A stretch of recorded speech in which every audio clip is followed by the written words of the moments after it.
नमस्कार साथियों, आप ये जो स्क्रीन पर देख रहे हैं सच में आपको देख कर के बहुत अच्छा लग रहा होगा। आपके स्क्रीन पर जो दिख रहा है सच में एक बहुत बड़ा सौगात है बिहार के बच्चों के लिए, जो बिहार में बीपीएससी के थ्रू टीचर बनना चाहते हैं उनके लिए बहुत बड़ी सौगात है। सीएम नीतीश कुमार जी के द्वारा दिया गया बिहार के बच्चों के लिए एक बड़ी सौगात।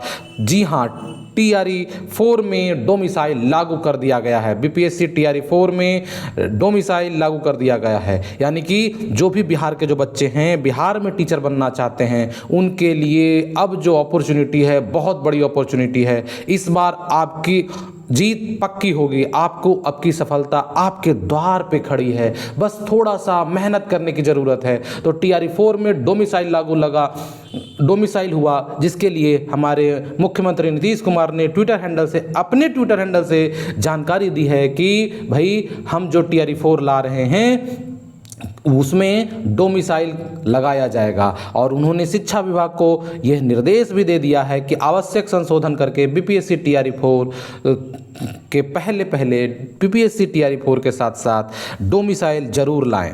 ठीक है, तो वर्ष 2025 में टीआरई 4 की भी एग्जाम होगी, इसकी भी जानकारी उन्होंने दी। और 2026 में टीआरई 5 का भी आयोजन करने के लिए भी उन्होंने कहा। और टीआरई 5 से पहले एस्टेट की परीक्षा का भी निर्देश दिया है उन्होंने। ये उनके ट्विटर हैंडल से ये जानकारी दी गई। शिक्षकों की बहाली बिहार में हुई है और बिहार में जो हुई है बहाली उसमें अब तक डोमिसाइल नहीं था, लेकिन टीआरई 4 में ये डोमिसाइल के साथ आएगा, जिसके तहत हमारे जो बिहार के लोग हैं उनको ज़्यादा फ़ायदा मिलेगा। अब अपॉर्चुनिटी बड़ी हो गई है और कहने का मतलब कंपटीशन थोड़ा सा कम जाएगा, ज़्यादा कमेगा नहीं। आपको अपना मेहनत जारी रखना है क्योंकि कंपटीशन तो कमेगा लेकिन उसमें आपको अपनी एक सीट पक्की करनी है। तो सबसे पहले मैं बता दूं कि आज का जो दिन है 4 अगस्त 2025, ये सच में एक ऐतिहासिक दिन साबित हुआ है। और बिहार में जो शिक्षक की तैयारी कर रहे हैं, शिक्षक भर्ती में डोमिसाइल लागू कर दिया गया है। ये बहुत दिनों से मांग चल रही थी। टीआरई 1, टीआरई 2, टीआरई 3 बिना डोमिसाइल के हुआ और ये पहले ही लगा दिया जाना चाहिए था, लेकिन कोई बात नहीं, देर आए दुरुस्त आए। नीतीश सरकार जी का ये बहुत बड़ा सराहनीय कदम है और इसके साथ साथ 10 बड़े बड़े ऐलान किए हैं। शिक्षा विभाग में बहुत सारी सुधार करने के लिए आज जो ऐलान किया है उन्होंने। और मैं बता दूं उन्होंने ये भी लिखा अपने ट्विटर हैंडल से कि वो 2005 से मुख्यमंत्री पद पर कार्यरत हैं और उस तहत बहुत सारे सुधार करने का प्रयास किया है। और सच में शिक्षा व्यवस्था में अच्छा एक सुधार हुआ है। डोमिसाइल तो पहले आ जाना चाहिए था, लेकिन अब कोई बात नहीं, आगे हम लोग जो है ना डोमिसाइल के साथ टीआरई 4 में जाएंगे। तो टीआरई 4 में एक अच्छी अपॉर्चुनिटी है। जो लोग टीआरई 4 देना चाहते हैं, टीआरई 4 2025 में लिया जाएगा। वहीं टीआरई 5 के लिए भी उन्होंने बोला कि 2026 में लिया जाएगा और टीआरई 5 से पहले एस्टेट का एग्जाम लिया जाएगा, यानी कि एस्टेट का एग्जाम टीआरई 4 से पहले लागू होने की बात नहीं कही है उन्होंने। और उन्होंने यह भी बताया कि 25% आरक्षण महिलाओं को मिलेगा और यहाँ के जो महिलाएं हैं, बिहार के जो निवासी हैं महिलाएं, उनको 35% का आरक्षण का लाभ मिलेगा। और पहले क्या था कि टीआरई 3, टीआरई 2 में बाहर के जो लोग के महिलाएं थे उनको भी ये आरक्षण का लाभ मिलता था, जिससे कहीं ना कहीं हमारे बिहार के महिलाओं का ये हक छीना जा रहा था। तो ये सच में बहुत बड़ा सराहनीय कदम है। 2005 से ही उन्होंने सुधार की एक नई ऊर्जा के साथ सुधार के लिए काम किया है। और देखिए उन्होंने यह भी अपने जिक्र पहले 2-4 दिन पहले के पोस्ट में उन्होंने किया था कि 2005 में जो शिक्षा का कुल बजट था 4,366 करोड़ रुपए थे, लेकिन अब वही शिक्षा का जो बजट है वो 77,690 करोड़ रुपए हो गए हैं, यानी कि बहुत बड़ी परिवर्तन हुआ है, बहुत बड़ा पैसा इसमें जोड़ा गया है शिक्षा को अच्छा करने के लिए, शिक्षा व्यवस्था, ताकि हमारे जो देश के जो है ना योगदान में हमारा जो बिहार है बहुत बढ़ चढ़ के हिस्सा ले, हमारे जो बच्चे हैं वो भी अच्छा काम करें, वो पढ़ें लिखें आगे बढ़ें। इस तरह से एक नया सौगात मिला है। तो टीआरई 4 में डोमिसाइल लगाया गया है। अब इस डोमिसाइल का फ़ायदा क्या होगा? डोमिसाइल लगाया क्यों जाता है? हर वो सरकार अपना डोमिसाइल लगाती है ताकि हमारे जो उनके राज्य के जो बच्चे हैं वो वहाँ पे नौकरी पा सके और उनको रोजगार का अवसर प्रदान हो सके और वहाँ का जो अर्थव्यवस्था है वो एकदम अच्छा चल सके। देखिए, तो बिहार में अगर सरकारी नौकरी मिला है, सरकारी नौकरी डोमिसाइल लगेगा, तो उसका क्या फ़ायदा है? तो देखिए, इसमें पहला है बिहार के युवाओं को प्राथमिकता मिलेगी। बिहार के स्थानीय लोग जो हैं, स्थानीय छात्र जो हैं, जो वहाँ का निवासी हैं, उनको प्राथमिकता मिलेगी, वो लोग जॉब में जल्दी जाएंगे, है ना।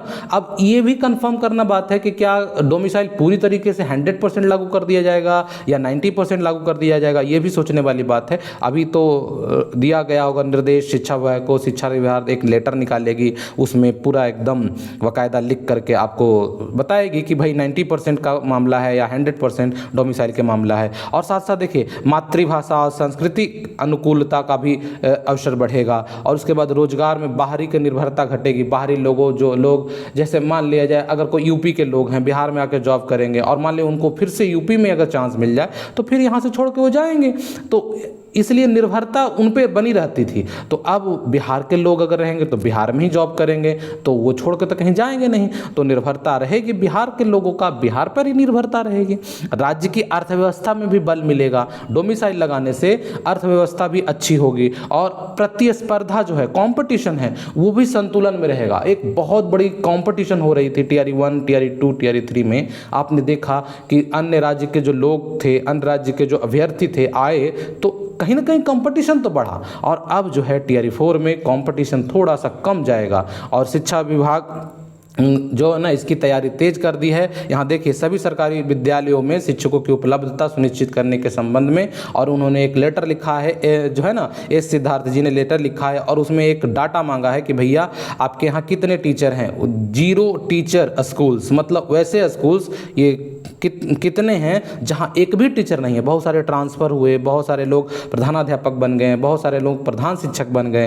तो ऐसा भी हुआ है बिहार के बहुत सारे ज़िलों में कि स्कूल तो है लेकिन शिक्षक वहाँ नहीं है। अब कहीं ऐसा भी है कि सिंगल टीचर स्कूल, मतलब केवल एक ही टीचर से पूरा स्कूल चल रहा है। फिर ऐसा भी लिखा गया है कि 2 टीचर स्कूल। तो इस तरह से लिस्ट मांगा गया है। और इस लिस्ट के साथ साथ जो बीपीएससी टीआरई 4 में कितनी बड़ी संख्या में बहाली आएगी, उसके लिए रिगार्डिंग भी अब जो तैयारी तेज कर दी गई है। सबसे बड़ी बात है कि बीपीएससी टीआरई 4 का जो एग्ज़ाम है कब होगा, ये देखने वाली बात होगी। तो सबसे उन्होंने तो बताया कि 2025 में होगा, लेकिन 2025 में नवंबर से पहले या नवंबर के बाद, ये देखना होगा। लेकिन मैं समझता हूँ कि नीतीश कुमार जी चाहेंगे कि चुनाव से पहले ही करा लिया जाए ताकि उनको भी फ़ायदा मिल सके। और टीआरई 4 का जब एग्ज़ाम चुनाव से पहले होगा तो एकदम बहुत ही तेज़ी से इस पे काम किया जाएगा। तो आप लोग भी अपना तैयारी जारी रखें और जारी रखने के साथ साथ अपनी तैयारी को और भी तेज़ कर दीजिए। बिहार के जो बच्चे हैं एकदम नए उत्साह के साथ आप अपना एक सीट पक्का कीजिए। और उसमें मैं बताऊँगा आगे चल के कि पीआरटी क्या है, टीजीटी क्या है, पीजीटी में कैसे हैं, सिलेबस क्या है, एग्ज़ाम पैटर्न क्या है। तो एकदम 0 लेवल से हम जोड़ेंगे आपको। जो लोग अभी हाल फिलहाल में ही बीएड कंप्लीट किए हैं, उनके पास अगर सीटेट का आपके पास सर्टिफिकेट है और आप मान लिया जाए 6 to 8 में जाना चाहते हैं तो पीआरटी से जा सकते हैं। 6 to 8 plus CTET plus BEd, है ना, आपको मिल जाएगा। अब देखिए, अगर टीजीटी में टीचर बनना चाहते हैं तो आपको एस्टेट का आपको देना पड़ेगा एग्ज़ाम। तो एस्टेट का एग्ज़ाम तो शायद टीआरई 4 से पहले नहीं होने जा रहा है, क्योंकि उन्होंने ट्विटर में हैंडल से लिख दिया है कि टीआरई 5 से पहले एस्टेट का एग्ज़ाम होगा, टीआरई 4 से पहले नहीं। तो इस बात का भी ध्यान रखेंगे। लेकिन अगर जो लोग पहले से एस्टेट कर रखे हैं तो उनके लिए फ़ायदे की बात हो गई। अब बाहरी राज्यों के लोगों से आपको तैयारी में कंपटीशन ज़्यादा नहीं करना पड़ेगा। टीजीटी हो गया, पीजीटी हो गया, ठीक है। अब पीआरटी में कुछ लोग जा सकते हैं। बहुत ज़्यादा, सबसे ज़्यादा वैकेंसी इस बार जो है ना टीआरई 4 में लगभग 40,000 वैकेंसी, लगभग 40,000 वैकेंसी पीआरटी में आने वाली है, जिसमें आपको डीएलएड चाहिए। तो डीएलएड के साथ साथ सीटेट पेपर 1 चाहिए, सीटेट पेपर 1 चाहिए। और 40,000 बहाली आएगी। क्यों आएगी? क्योंकि बहुत सारे जो पीआरटी के टीचर थे वो हेड टीचर बन गए। बहुत सारे जो पीआरटी के टीचर थे जो है ना, या फिर विशिष्ट शिक्षक जो थे, जो नियोजित शिक्षक थे, अब वो प्रधान शिक्षक में बन गए। तो बहुत सारा वैकेंसी यहाँ पे अब देखने को मिलेगा। अब पीआरटी के बहुत सारे टीचर टीजीटी में ज्वाइन कर लिए, पीजीटी में ज्वाइन कर लिए टीआरई 3 के तहत। तो वो भी देखने की बात होगी कि पीआरटी में लगभग 40,000 सबसे ज़्यादा वैकेंसी आएगी। और टीजीटी में भी कम वैकेंसी नहीं आएगी। लगभग मैं समझता हूँ कि 30,000 तो प्लस जाने वाला है, 30,000 प्लस जाने वाला है टीजीटी की बहाली। तो इस बात का ध्यान रखेंगे और जो है कि अपनी तैयारी तेज रखेंगे। बीपीएससी टीआरई 4 का जो एग्ज़ाम है, मैं समझता हूँ कि आपको सितंबर अक्टूबर तक करा लिया जाएगा, ताकि चुनाव से पहले उनको भी कुछ फ़ायदा हो सके। तो आज के लिए बस रखते हैं इतना ही, फिर मिलेंगे अगले वीडियो में सिलेबस के साथ, पूरा एकदम जीरो लेवल से जुड़ेंगे, आपको बताएंगे कि पीआरटी में टीचर कैसे बने, टीजीटी में टीचर कैसे बने, पीजीटी में टीचर कैसे बने। तो आज के लिए बस रखते हैं फिर इतना ही, फिर मिलेंगे अगले वीडियो में, तब तक के लिए जय हिंद जय भारत।